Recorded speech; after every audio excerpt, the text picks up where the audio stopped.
Hello. How's it going, people? Welcome to the stream. Sorry, I'm a tad bit late and all those things. So, yeah, it is what it is. Unfortunately, had some stuff to take care of, so that's why also we're late. But it is what it is. But for today, we're gonna talk about Arsenal. It's not a surprise, obviously, but we're gonna talk about the fact that Arsenal actually can win something this season, and also looking at the moment long term, everything is pointing to the fact that Arsenal actually can win. Yes, they can. And the more over the last few days I've sat here, not just on streams, but in general during work, even when I have a break, looking at Arsenal's stats, Arsenal's league positions, thinking over the years specifically at the moment under Mikel Arteta, because we are closing in on 5 years, specifically in 2 months and 9 days. It's going to be 5 years. I've been sitting, looking at stats, looking at some replays of the games and everything, and I kind of slowly I'm starting to kind of make certain sense. Starting to make sense also of certain things. Obviously, there are certain things I still would like to change at Arsenal, per se, maybe player management wise, maybe some players signed, some players let go, but overall, yes, I know I'm being a big advocate of sacking, for example, Arteta in the beginning of the season, not giving him an extension, certain Edu being sacked. That obviously is a different type of discussion, all those sorts, because Edu is a whole different thing compared to Mikel Arteta. But overall, I tend to look at each year separately, and then I kind of starting to piece the puzzle together to look at the overall picture and trying to kind of look at some blueprints that we could see in the future at Arsenal. And I have come to a conclusion, some sort of a conclusion, that actually Arsenal are on the right path. The only issue is with this is the fact that will Arsenal and Arteta in this instance specifically get lucky in certain stages of the season, and will get the backing still from the ownership in terms of Kroenke's, because I think quite a bit rides on that. Obviously, everyone's saying that Arteta is still a young novice manager. He's learning on the job. Obviously he is, but still, it's his 5th year now as the main manager, as the main coach, and we cannot speak about him as a novice. Obviously, there are things he needs to improve on. I still believe there are quite a bit of things he needs to improve on, but overall, he's actually doing a very good job. I've never have discredited Arteta for shifting the narratives of the team, changing the culture of the team, getting us obviously on top of at the top of the table, getting us challenging and all that stuff. But still, we have fallen short, and that obviously for me is the biggest frustration I have had, because let's be real, since 2004, it has been pretty much most of the time when we have been there at the top, it's always been close, but no cigar. Always have fallen short, and that is the big thing that is bothering me, and that's arguably also why many times my frustrations tend to get the best out of me during the videos, during the streams and stuff like that, where I say things very bluntly, very straightforward, and I kind of am pissing off quite a bit of the fan base. And as a football fan, the biggest thing is you can change your opinions. It's not called flip-flopping or anything. It's just a matter of the fact that if you look at the overall picture, Arsenal are just getting better. And every single season, more or less, we have seen developments, growth in the team, in the players, maybe to some, not all of them. But overall, we have seen improvements. And also on top of that, yes, there have been quite a bit of lack of trophies. Let's not beat around the bush. But at the same time, as Mikel Arteta once used to say, and still is saying, just like Edu, the project will go bang. At some point, it has to go bang. And we have been very close 2 seasons already in a row for it to close to go bang. But also, if you look at overall in the past, we have been very close, obviously, to winning Champions League. We got screwed over in that instance. We got screwed there. Close again, but no cigar. We could have won the league 2-3 times, obviously, since the last time we won the league. Again, close, but no cigar. We have been to FA Cup finals and we haven't won it, although we are still the record holders with 14 of them, even though Man United's only one behind at the moment since Ten Hag won it last year. But still, again, close but no cigar. And the fact that we are always close but no cigar, and you always kind of add fuel to the fire with the fact that also in transfer windows we tend to do some things, but not things enough, basically, to get us there. That is the biggest frustrations most of the time, and it tends to get the best of me at times, and that's why I have been what I have been over I think especially during the transfer windows, and maybe at certain instances during the season in the big early stages, obviously. But yeah, as I said, I was sitting at work, I was looking at things, and I had a completely different type of stream plan for today. But I kind of threw it in the bin, and I decided to go with an instance that Arsenal actually can win something.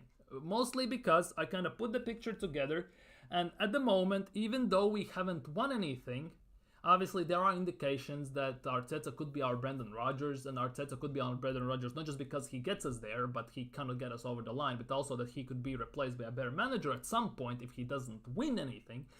But overall, we have gotten kind of out of nowhere into somewhere. And that for me is the biggest thing.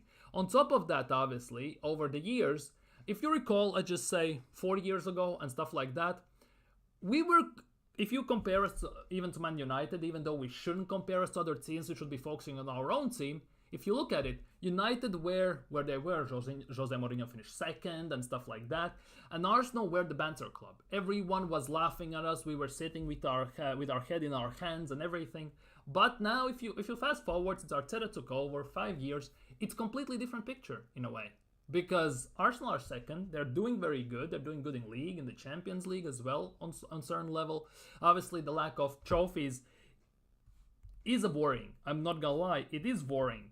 But at the same time, you kind of cannot discredit Arteta for what he has done. And at the moment, Arsenal are one of the big teams, and United are the banter club. And they are everyone's calling for Ten Hag to be sacked. They're sitting with their hands, with their head in their hands. And Arsenal at the moment are getting more and more convincing. More and more convincing in those terms of winning. Sorry, I have to answer this message. It's kind of urgent. But yeah, Arsenal in those terms are who they are, and they are where they are. So yeah, I kind of have to kind of put my thoughts in together overall. But yeah, big up coach. Someone's sounding positive. Yes, I am. Yes, I am, and that will kind of shift certain things, I think, during this time as well.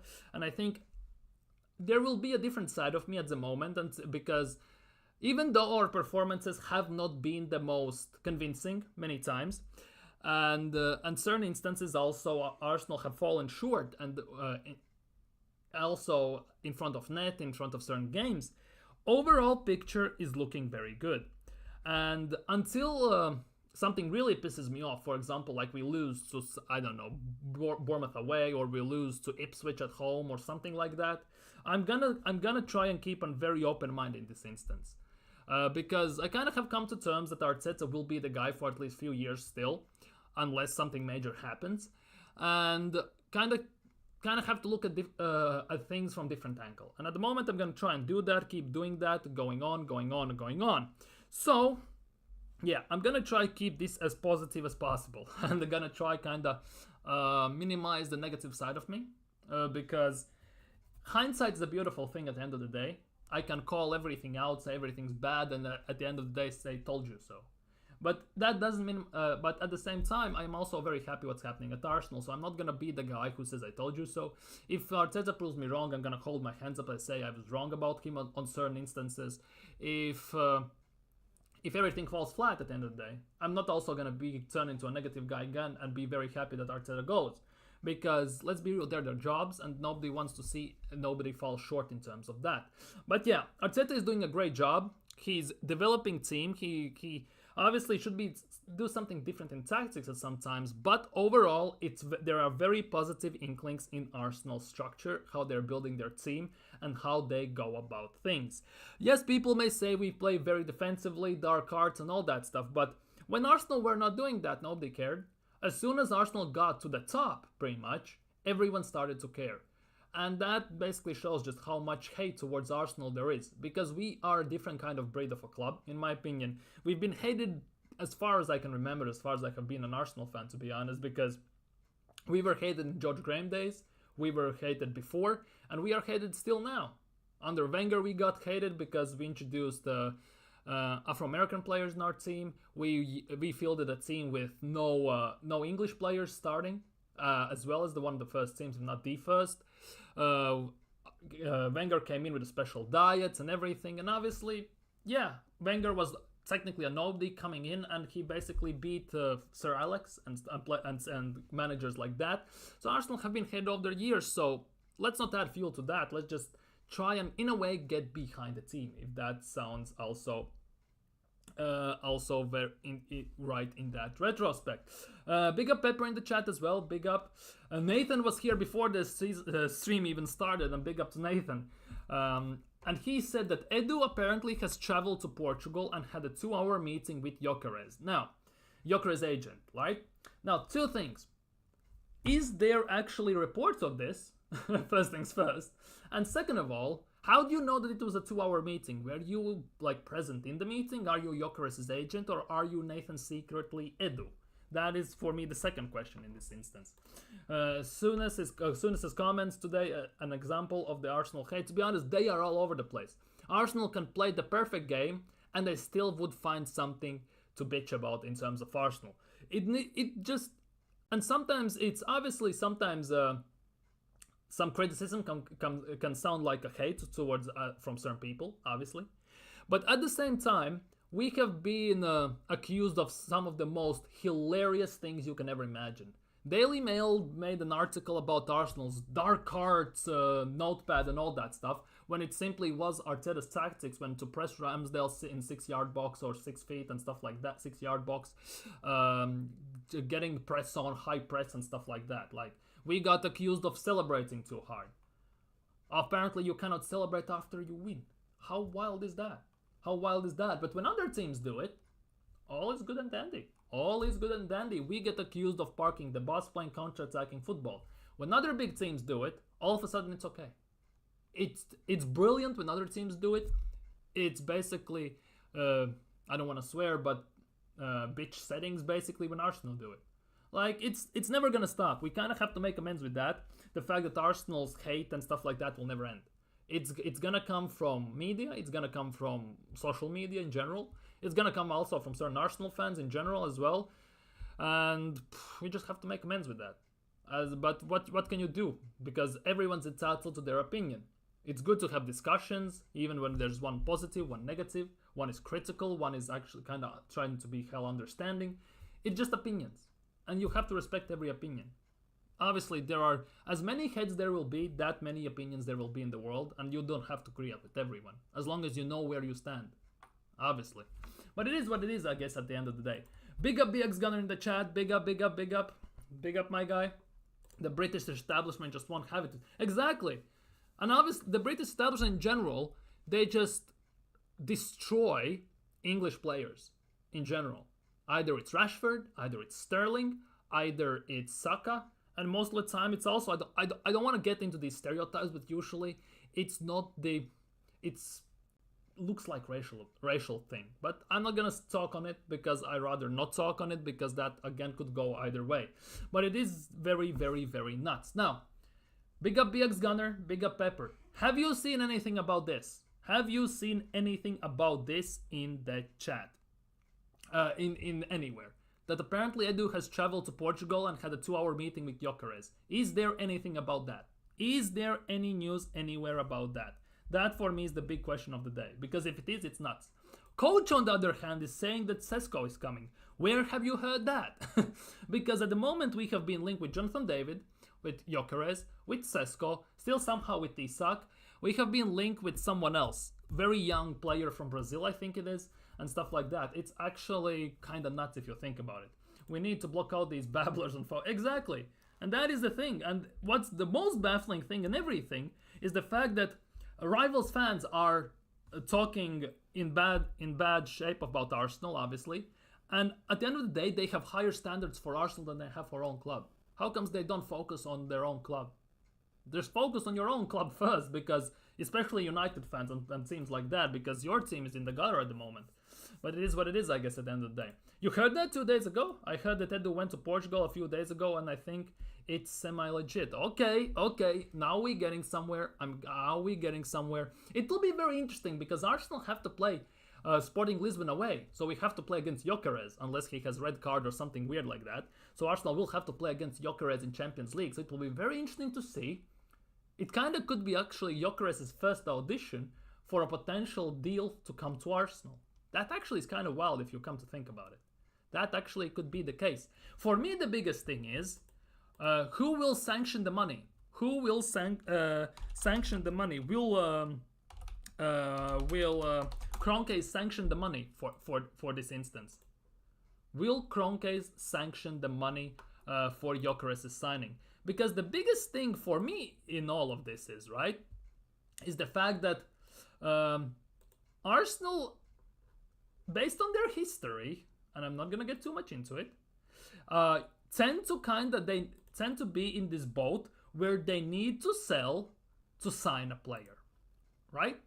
And at the moment, the fact that Real Madrid have been quite a bit at the moment linked with Saliba is getting me a bit worried, because there could be a possibility, hypothetically, actually at the moment speaking, that we sell Saliba and we go in for Gyökeres.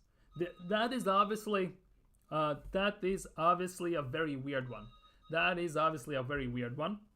But that could actually work that way. Whether it's going to happen or not, I don't know at the moment. But yeah, would you take Gyökeres at Arsenal? That is for me the big question. At the moment, I don't know if it's going to be, for example, January, or could it be actually potentially summer. Would you take Viktor Gyökeres at Arsenal? That is the big question. Because it looks like it could be semi-legit. I'm guessing putting 2 and 2 together, to be honest. Just hoping, I guess. So, okay, coach. Question to you. You have 2 players on the table. Šeško and Gyökeres. Now, given the fact that Šeško just signed a new contract with RB Leipzig, I think there are also no release clauses in that, so they can ask how much money they want. That could actually mean that they ask potentially the same amount as Sporting could be asking for Gyökeres, given the fact that Gyökeres actually has release clauses. It could come down to same amount. And let's just say 80 million, Šeško or Gyökeres. Who are you taking? Because for me, I'm taking Gyökeres without shadow of a doubt. And to be honest, on top of that, if for example Šeško is about 60 million and Gyökeres is 80 million, I would still take Gyökeres. Because the way Gyökeres is playing and the way he has proved himself in front of goal and scoring-wise, dribbling, distribution, pace, strength, and all IQ-wise, kind of makes those 20 million kind of worth it, in my opinion at least. Would that be a fair assessment or not? You would take in January. Okay, in January. How about summer? If Gyökeres comes available during summer, would you take Gyökeres then, or would you maybe explore other options? What would you do in that instance? I'm just gonna put on Premier League table, just so we can look at it and see how Arsenal are doing. Would you take that? Okay, Šeško all day long. I think its early development through Red Bull Group means he must be technically better. Gyökeres, though, came from Championship, but Šeško younger. But for me, it is Šeško. Interesting. Yeah, that is the thing. So basically, in a way, Gyökeres knows Premier League. I know Championship, Premier League, arguably not the same thing, but Championship is closer to Premier League than obviously Bundesliga or Austrian League. Let's be real. Let's not beat around the bush. But yeah, that actually is very interesting. Wait, let's check this. Šeško. Šeško is 21. Viktor Gyökeres is 26. So we have a 5-year gap. Is there an argument to be made? Is there an argument to be made that in 5 years, Šeško can become better than Gyökeres? Because I know it's 5 years a long period of time. We don't know how that could go. But obviously at the end of the day, it's a very interesting discussion to have. There's a 5-year gap, and arguably Šeško would cost 20 million, 25 million less than Gyökeres. If we just say Gyökeres has release clause of 85 million pounds, and RB Leipzig ask about 55, 60 million for Šeško. That for me is the big question at the moment. We need a player that isn't cup tied. Wait, what? We are not talking about Neto. Wait, what is going on? Because Gyökeres wouldn't be cup tied. Wait, what are we? What is happening? Sesko is part of Red Bull Group. Klopp now works for Red Bull. I think tries to get Sesko to Liverpool. To be honest, that is a big thing. Because I think it was yesterday or during the day, it was announced that Klopp now works for Red Bull and he's like in footballing wise, their main guy in that instance. So he basically will take care of all the Red Bull type clubs like Salzburg, Leipzig, Leeds at the moment as well. There's a team in Argentinian league, if I'm not mistaken, and more, and there are quite a bit of them in the world. So that will be very interesting. Very, very interesting how that goes. Because Klopp in this instance could be very good in player development, growth, and everything. And I could see this argument be made. I can see this. Either Swedish striker would be ideal. So you would get Guidetti from from Spanish league, or what are we talking about here? I know you're not talking about Guidetti. I'm just messing around, but you get the point. It's either Isak or Gyökeres for you. I rubbish Sesko this summer, as you may remember, but I'm trying not to be too reactive, obviously. Yeah, Havertz's journey has given me a pause. Exactly, that is the big thing. Like, players like Havertz, how they looked, for example, at Leverkusen, how he looked at Chelsea, and how he looks at Arsenal. Even how he looked in the beginning at Arsenal. You cannot kind of judge for what Havertz is doing now, because he played half the season in the midfield.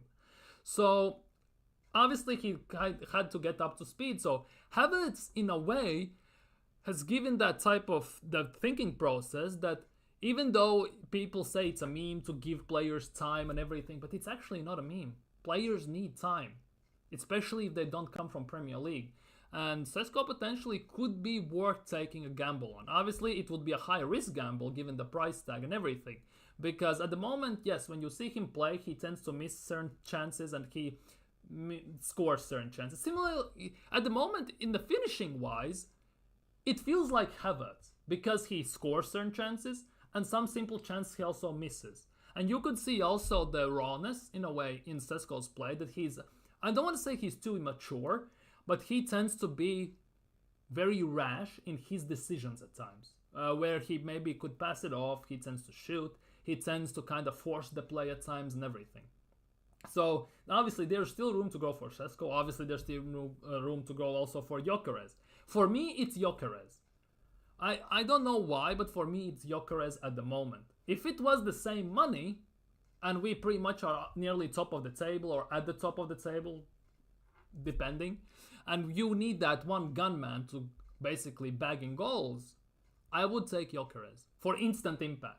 Unless we can afford to have some time to develop certain player.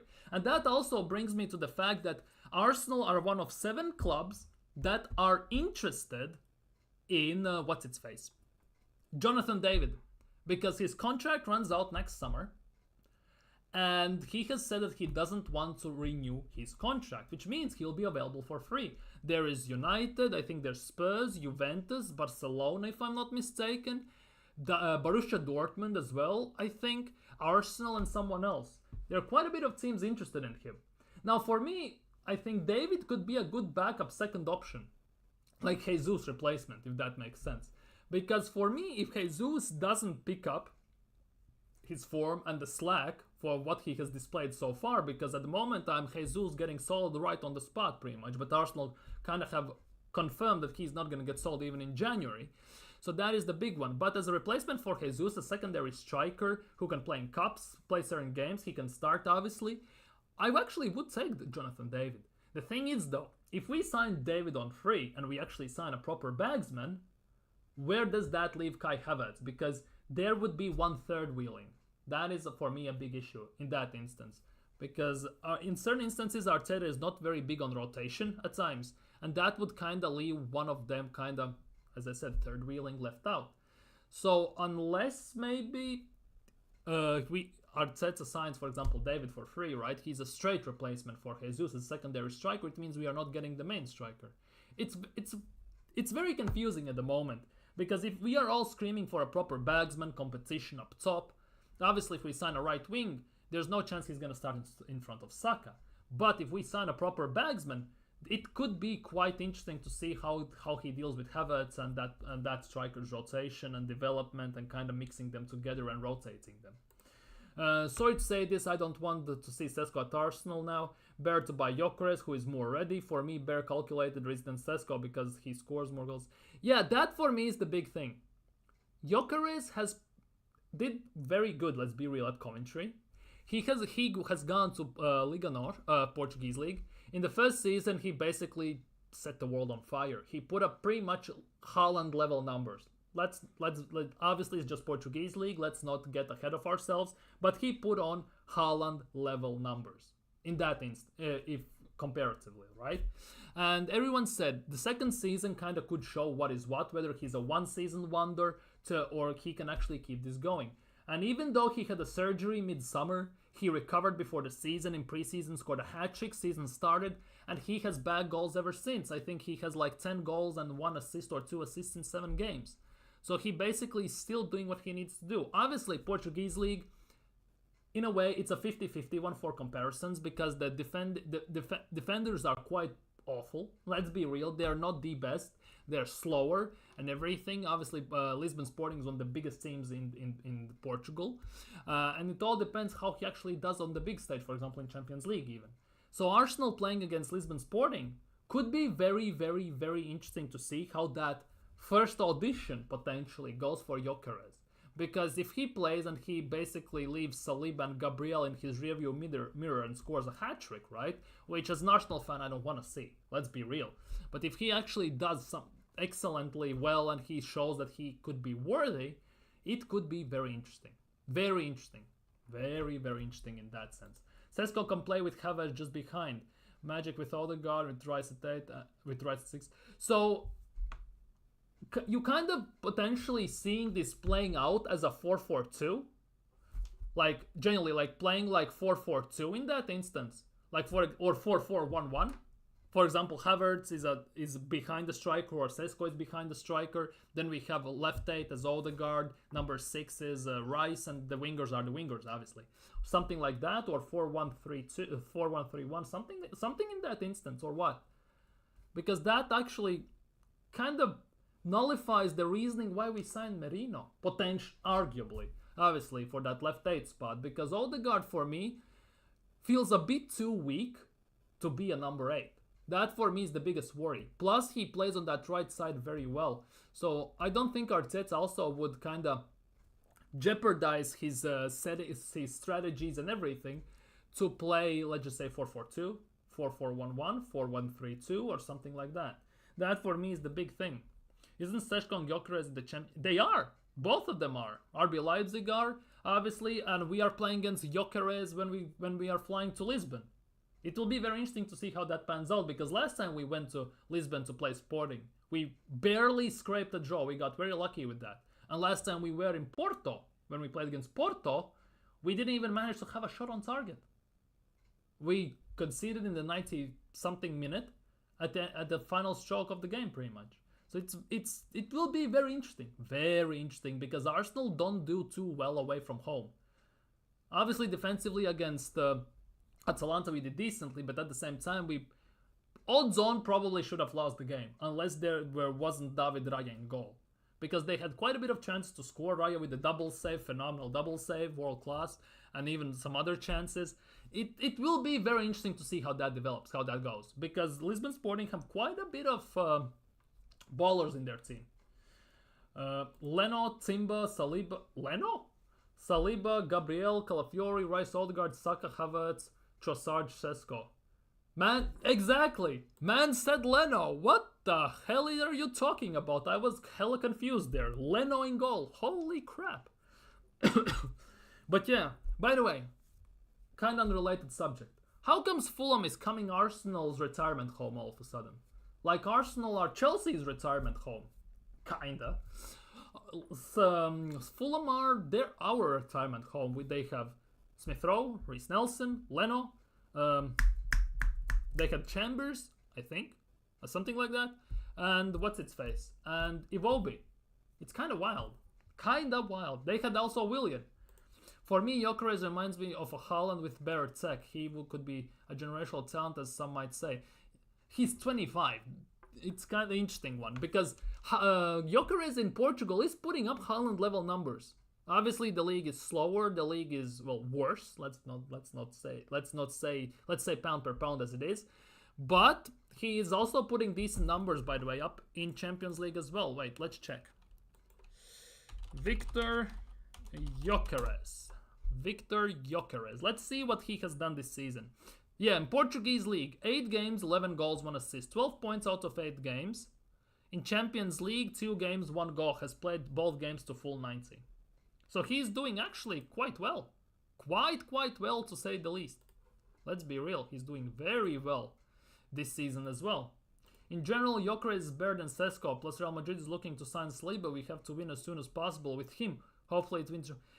For me, the biggest thing is, if Real Madrid are already sniffing around Saliba, pause, 2 ways to stop him from leaving. Either you sign a new contract, which at the moment I don't think is too likely, and the second one is winning trophies with him to have a somewhat leverage if Real Madrid come calling. Because if you go to Real Madrid, you're guaranteed trophies. Saliba is the perfect profile type of player in all ways, shapes and forms for Real Madrid as well.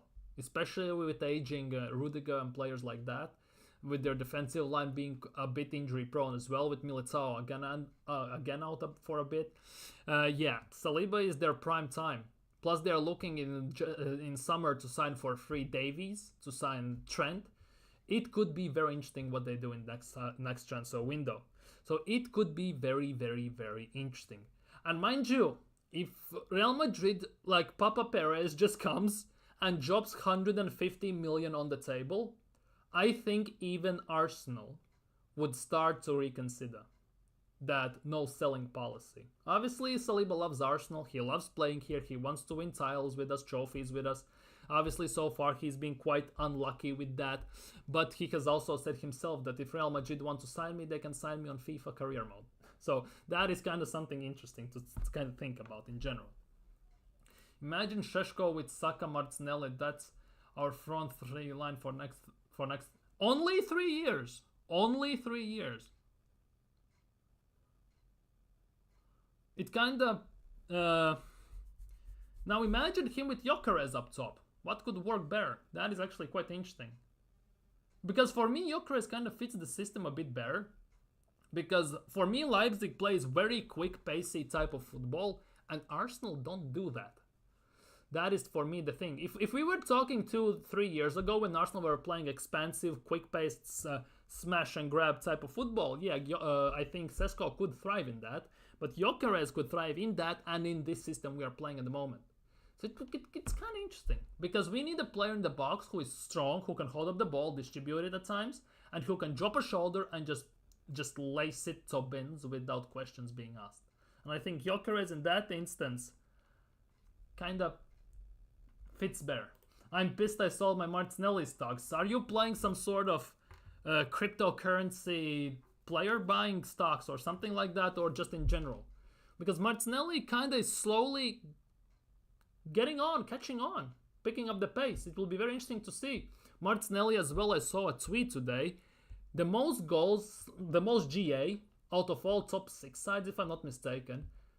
If every most top 6 sides he has a goal, assist, or 2 or 3 points over the years. Against Liverpool, he has 7. Obviously, he's playing against Trent, maybe that's why. But against Liverpool, he tends to do phenomenally well. So I think when we play Liverpool, that could be the case, especially with the fact that they won't have Alisson as well in goal. So that could be very, very interesting. I can't lie. I like the Iceman, Jonathan David. Just feel we need an additional attacker on top of him. Yeah, that for me is the big thing. I think if we sign, let's just say Gyökeres, I would take Jonathan David as a replacement for Gabriel Martinelli.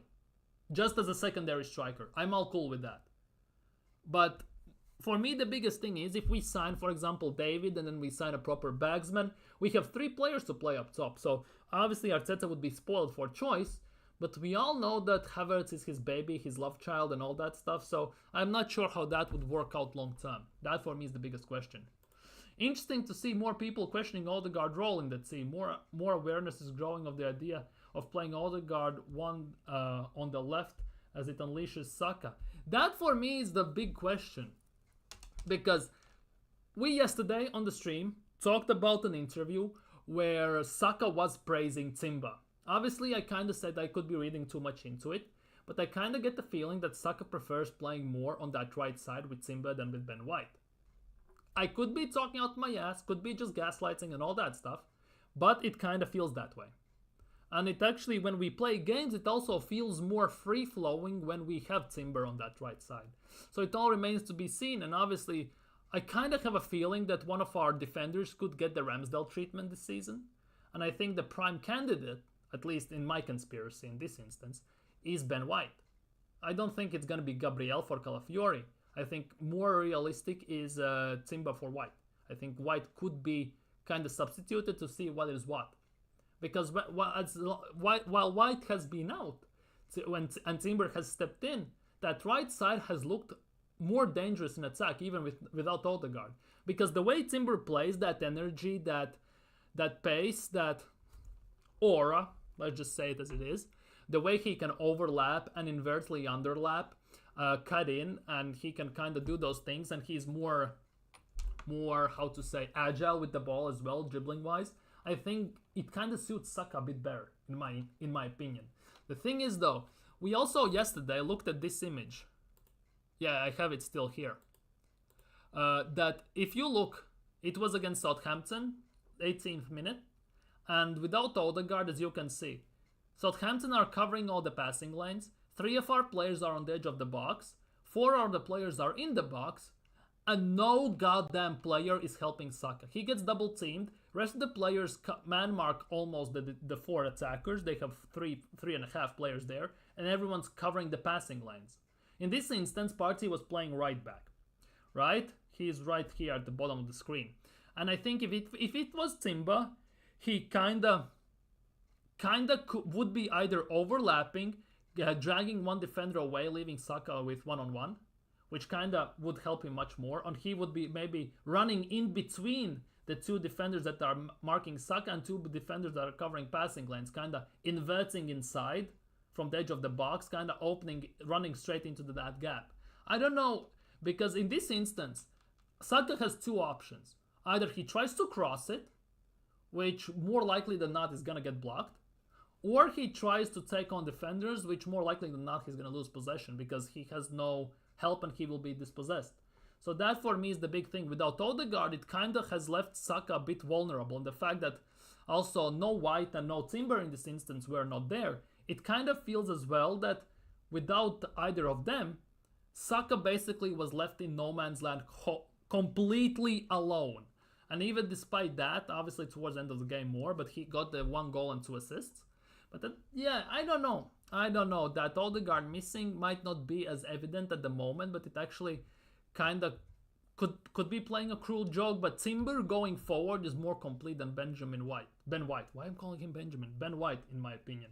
So that could also be that instance in that regard. So obviously, it all remains to be seen how that goes, obviously. But Odegaard presses so well had helped rise. That's the thing, yeah. So, at 8, he would do quite good. For me, the thing is that, for me, he's a bit too weak. And the other thing is, which you, as a number 8, I don't, in my opinion, you cannot do too much unless you can do it like Pirlo and someone like that. Although Pirlo at times also played as a 6. You cannot hold on to the ball too much.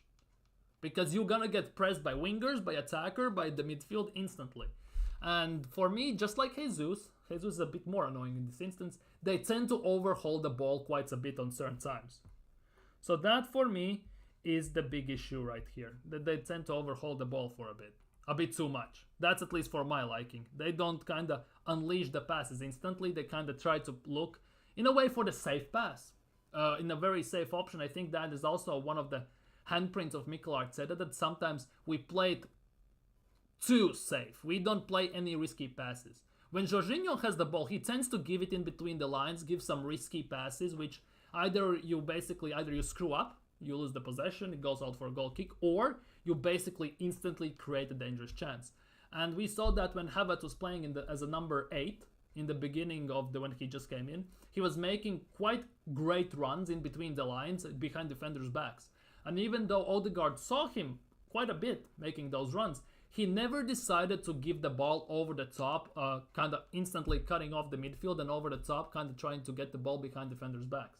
We never saw that. We were playing safely back to Saliba or Gabriel or White or Saka, just playing safe triangles in that instance. That for me is the only thing about number 8 that could kind of mess him up. Overholding the possession and then the fact that he's a bit too weak in my opinion. So are they available to play for another club in the same competition? I have no idea, to be honest. I genuinely have no idea. I don't know how Champions League works. That for me is the big thing. But the fact that Arsenal have stated that they're not getting rid of Jesus in January kind of leads me to believe that we are not signing a striker in January. So I think in this instance it could be just a moot point.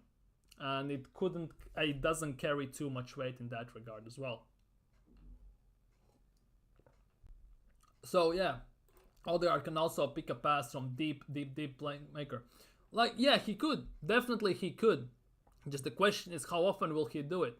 Because that for me, even as number 10, he doesn't do it too often. He plays the triangle safe passes. Obviously, if he plays at number 8, he might Arteta might make him shift the narrative for playing short and safe and stuff like that. Maybe take more risks, give it a bit more long balls, just try to get in behind defenders with Martinelli and Saka. Maybe it would play in a different type of way a bit. But as number 10, he never does that, even when our attackers make the runs in behind. And when he does them, it doesn't come off. Because again, it kind of comes hand in hand with the fact that sometimes it works, when it's just brilliant, when he does it instantly, one touch bang, right? Sometimes he takes 2-3 touches, overholds the possession, and by that time pass is gone, or he's covered, or he's being dispossessed already. So that could go either way. Simple London Connect. Most of these players will prefer to stay in London. Well, hopefully, because we all know if Madrid come calling, it's the most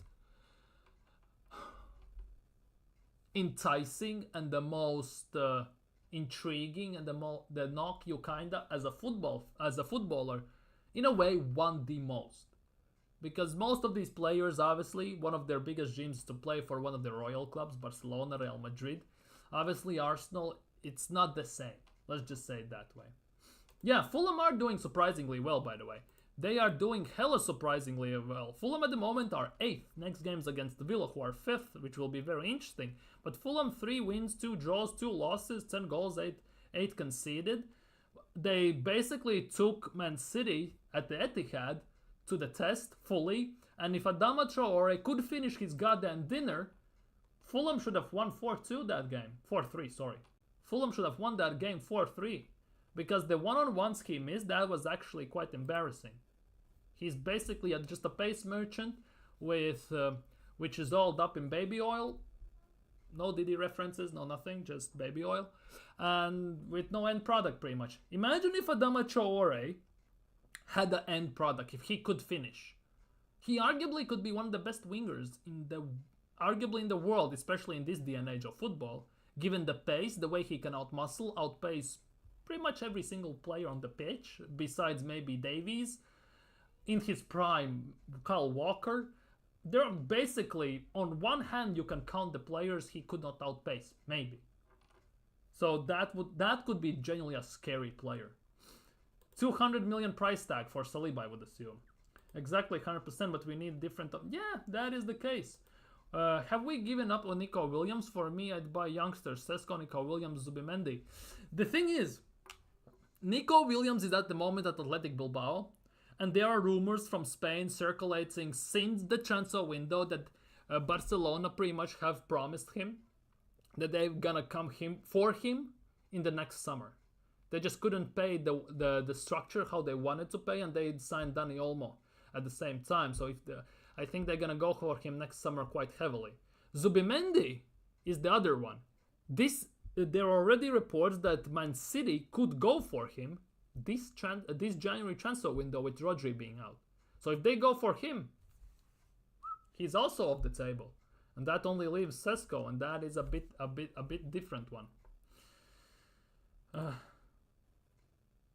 Not sure what I was talking about at that time, but thank you.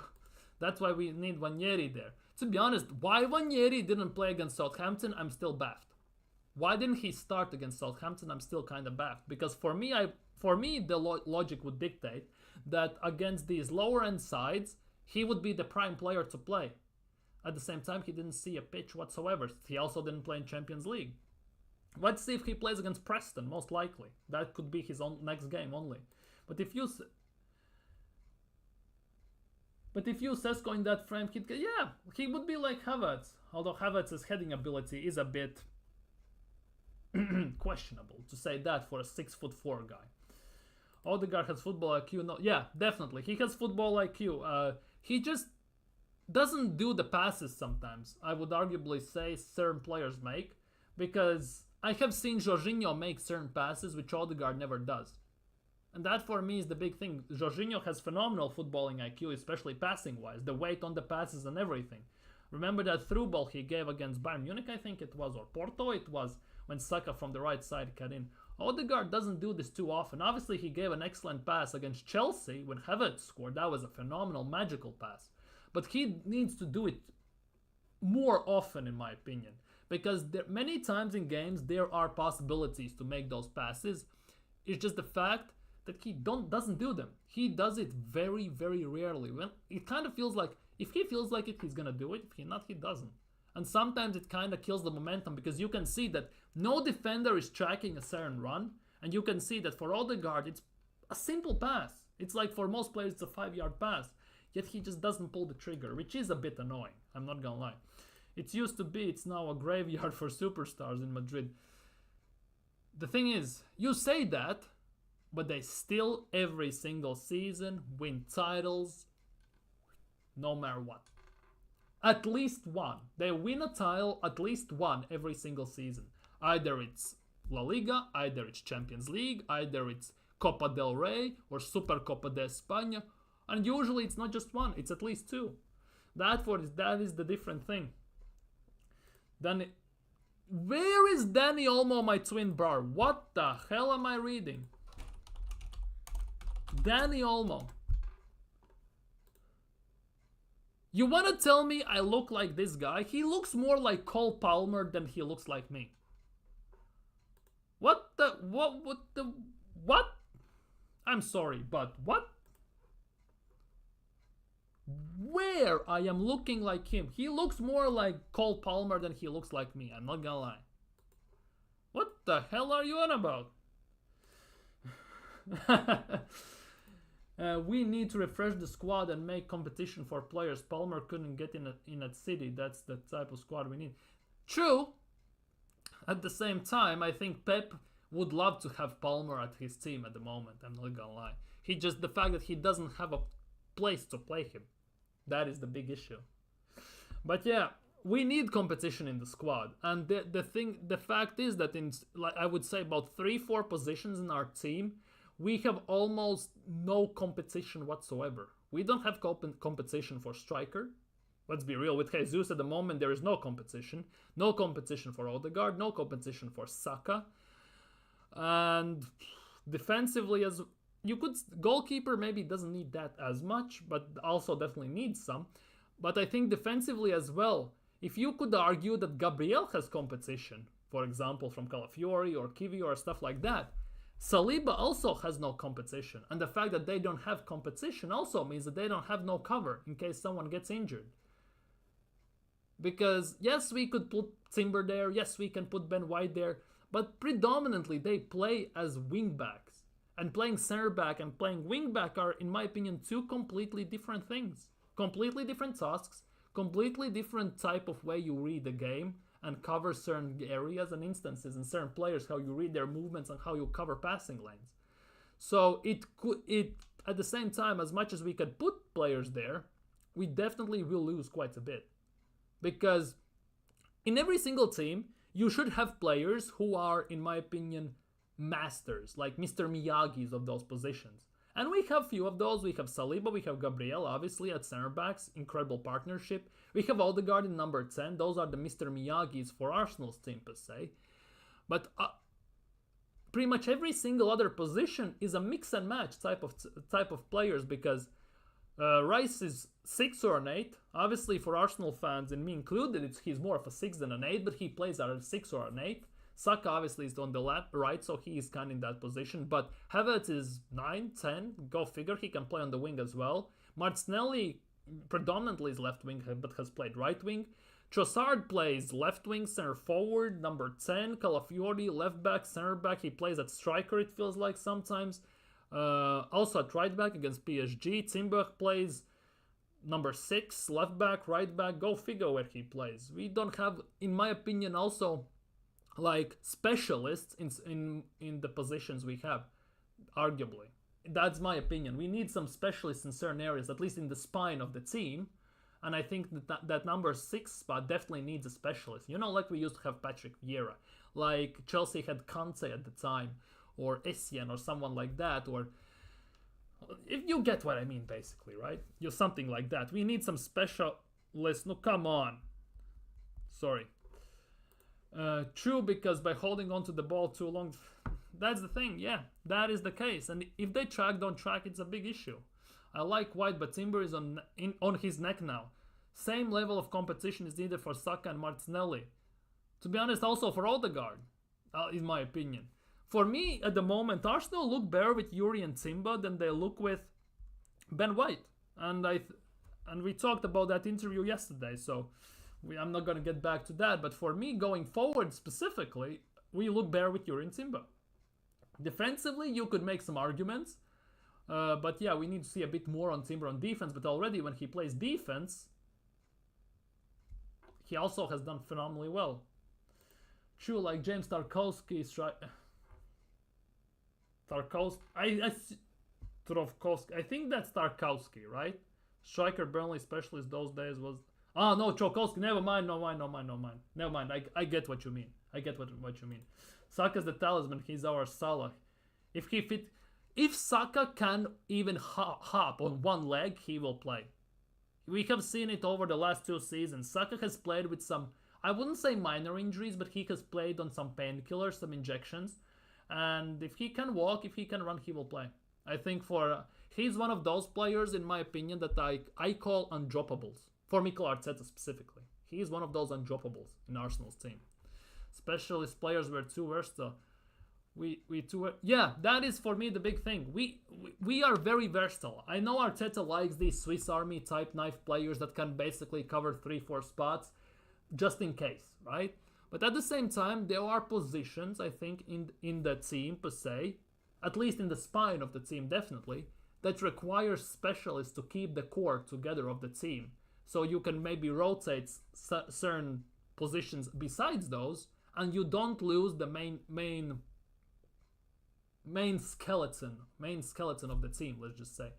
You need the spine of the team to be specialists. Then you can try and maybe flail your arms a bit, maybe shift things around, but overall you need some specialists, definitely, in my opinion. Wirtz for Odegaard. Wirtz is staying either at Bayer Leverkusen or he's moving to either Madrid or to City. He's not coming to Arsenal from what I understand. Although there are reports that Wirtz might be re-signing contract soon, although it could be just a speculation. And if he doesn't, then there's big chance that Real Madrid or someone else will come in. And I don't think it's going to be Arsenal, definitely. Because if Wirtz comes in, either Odegaard goes to number 8 spot and Rice goes to 6, or Odegaard gets dropped. Because for me, Wirtz is better than Odegaard. Just saying. Just saying. Speaking of Rice, Arteta got it wrong against City. He started Partey on the left and Rice on the right. That's why Savinho could just beat Calafiori and he have tons of space to play. True. We played Partey on the left, yeah. That is the thing. Partey needs to be in just a simple role where he doesn't have to run. Where genuinely he doesn't have to run. If you don't make Partey run, he's phenomenal. Let's be real. If he doesn't have to run too much, he just needs to maybe make 2 steps, make a tackle, 2 steps, give a pass, 2 steps, dispossess, he's phenomenal. As soon as you make him run more than 10 yards, bigger the chances than not we're screwed instantly. Because we instantly lose the shape of the defense. Because he gets caught out, he gets passed by pretty much everyone. I still remember how he got outpaced by Kevin De Bruyne. And that already just says everything. That pretty much says everything you need to know. And that's why also I believe that Rice should be starting at 6. And then at 8 you can play Merino. You can play even Havertz. No thanks. You can play Odegaard there if you want to. You can test that out. Obviously in preseason, preferably. But yeah, it will be very interesting. One thing I wasn't big fan of against Southampton per se, and I touched on this already, is the fact that Partey was at right back. Because attacking from Saka's side, that completely killed the momentum in our attack. Because Saka definitely, it's bad enough that he misses Odegaard, but he also missed his right back. No Timber, no White, nobody that could support him. And you again can see in this image that he basically is left alone. You either sink or swim. And in those instances, if you position your defenders correctly, the way our players have put themselves on the pitch in this picture, he's basically hung out to dry. That's it. There's nothing else to say about this. But yeah, I guess it is what it is at the end of the day. We kind of have to adapt in those instances until White, Timber comes back, Odegaard comes back. The fact that Odegaard already is running on a treadmill is a good thing.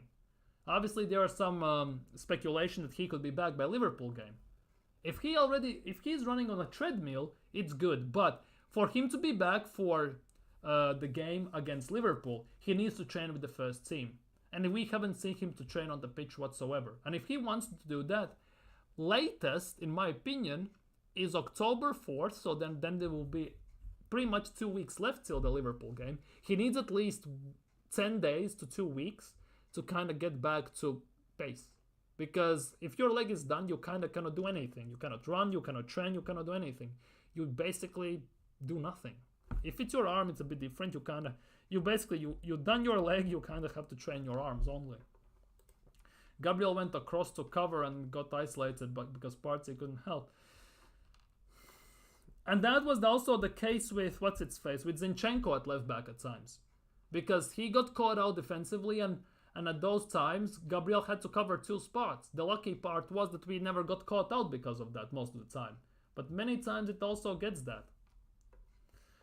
Who's your favorite old school attacking mids, number 10s? Riquelme. Riquelme definitely is one of them. Full on Riquelme is definitely one of them. George Hadji. I would put him there as well. Who else? Like, I'm just thinking on top of my head, like out and out 10s. In this footballing DNA per se, number 10 spot is very died out. It's very pretty much non-existent. So it is what it is. You can't just drop in deep to that number 10 spot, but you don't have out and out number 10s anymore. So for me, definitely like players like Riquelme, George Hadji. I see Ruud Gullit, but Ruud Gullit pretty much can play striker, number 10, number 8, number 6. Wherever he played, he was master of it. Like I spoke about the fact that you need specific masters who have mastered the position, right? Ruud Gullit, it felt like he had mastered every single position in the midfield. Either it's number 6, either it's number 8, either it's number 10. In every single position, he was phenomenal. I'm not gonna lie. He was fantastic. Partey at right back was the plan C that had to be done. I'm kind of also interested in the fact that he didn't do what he did against PSG. Because at halftime, we subbed off Timber, we put Calafiori at right back and played Kivior as a left back. It's obviously, that for me was a big surprise. But obviously for me, the only reason why I think he didn't do that is the fact that if we have Calafiori on the left side, it helps Martinelli. And we didn't even play Martinelli. So it kind of was the necessity to play him there. We had Sterling there who did pretty much, nothing on the pitch. So it was a weird one. It was a weird one because if you play Kivior as a left back and Calafiori as a right back, you can still basically say, Kivior, you stay back. It will be 3 at the back type of thing. And if you can push forward to that number 6 spot. And you can invert and run your circles and do the madness from the right side. You don't have to necessarily just do it from the left. You can do it from the right side. Because we did it last year. We inverted with Ben White at certain times. When Zinchenko was injured and we played Kivior as a left back. And we all saw that he cannot invert, and in the next game, bang, we inverted from the right. So you don't necessarily need to do only from the left side, you can do it also from the right. Oh yeah, Kaká definitely. Kaká was phenomenal. Dennis Bergkamp, yeah, as well. Yes, John Congley, I call Urian Timber Alves now. He's so aggressive going forward, it can only help Saka, just needs consent counter-attacks. Yeah, that's the case. And to be honest, against PSG, he did excellently well to cover Barcola as well. That one time when Barcola basically got in the box, it looked like he got like past him, but he just, I don't know how, but Timber is hella flexible. And he basically just put his right leg out, and Barcola just ran straight, and the ball was stuck to his right foot. Like, that was fantastic to look. That was fantastic defending, especially to do that in the box, where if you put his foot wrong, it's a penalty pretty much instantly. It was fantastic to see. Forgotten stars, yeah, definitely. As you said, as they said, where was it? Like Bergkamp, Kaká. For me, it's Riquelme and George Hadji without shadow of a doubt. Those are just them, genuinely them. Arguably Rui Costa as well. Maybe not as much in certain instances, but Rui Costa as well as a number 10 out, 10 out. There have been some phenomenal ones. I'm not gonna lie. There have been some phenomenal number 10s. Obviously, the football has changed a lot since then, so number 10 spot pretty much is dying out in a way. It genuinely is dying out. Every single player needs to do everything. And the fact that you have certain masters, certain specialists in certain positions, it's great. But it's also, it feels like they don't have to. Sheshko playing against Robot Boy tonight. Oh, yeah. Slovenia versus Norway today. Yep. It will be very interesting to see how that looks. Although I won't be watching the game, I'll be watching Italy versus Belgium, Calafiori versus Trossardinho. That should be a nuts game as well. Jermaine Defoe, forgotten section. Striker, yeah, Jermaine Defoe definitely. But there are many strikers who never got their flowers, genuinely. There are quite a bit of them. We can do a separate stream on that another day. But yeah, there are so many old school ballers that even if we just exclude the obvious ones like Johan Cruyff and Maradona, Pele, Zé Roberto, Jairzinho and players like that, if we just exclude them, there are just insane amount of forgotten players. Generally, like who was Puskás, Hungarian striker. If you know, you know. Obviously, there are insane amount of them. Italy 1-0 up. Yeah, Baggio. There is Del Piero, Gianfranco Zola, Pippo Inzaghi, the man who was born offside, pretty much, as we all know. There are insane amounts. Like Pirlo, whew, but that's number 6, number 8 more, but Pirlo definitely. But yeah, we're gonna look at we could do that. We definitely can do that another day. We can definitely look at that another day, 100%. Roque Santa Cruz. We were spelled for choice nowadays. Oh, Roque Santa Cruz, man. Claudio Pizarro. That's a mad one. That's that from Peru. Yeah, Peru? I think, yeah, Claudio Pizarro. That one. They are insane ones. Guti. Guti is just mwah. Shame just his attitude wasn't there, but Guti just was phenomenal. Yeah, Zidane, obviously. But yeah, anyways, on this note, I'm gonna end today's stream. It was nice talking. It was just a spur of a moment type of thing. But yeah, ultimately what we spoke about today, strikers and everything, obviously strikers, about signings, about midfield, about certain instances of the game, and of course about the fact that actually Arsenal have the change of heart in a way I have had towards Arsenal, Arteta, and how we have developed, and the fact that Arsenal can win something this season, for sure. Will they? That's a whole different story. I believe they can. And they should as well, but will they? That's a completely different story. But Arsenal at the moment are in position where they can win trophies, cups, even the league, if everything falls in line. Obviously, it all remains to be seen how it all goes, but yeah, it all is possible. But yeah, for today, that will be it for me. Thank you guys so much for watching. Thank you guys so much for chilling. You have been freaking fantastic. If you're still new around here, don't forget to smash thumbs up, subscribe, hit that bell if you're watching this as a playback, leave a comment down below. Take care, stay safe, have a great day, and see you all tomorrow.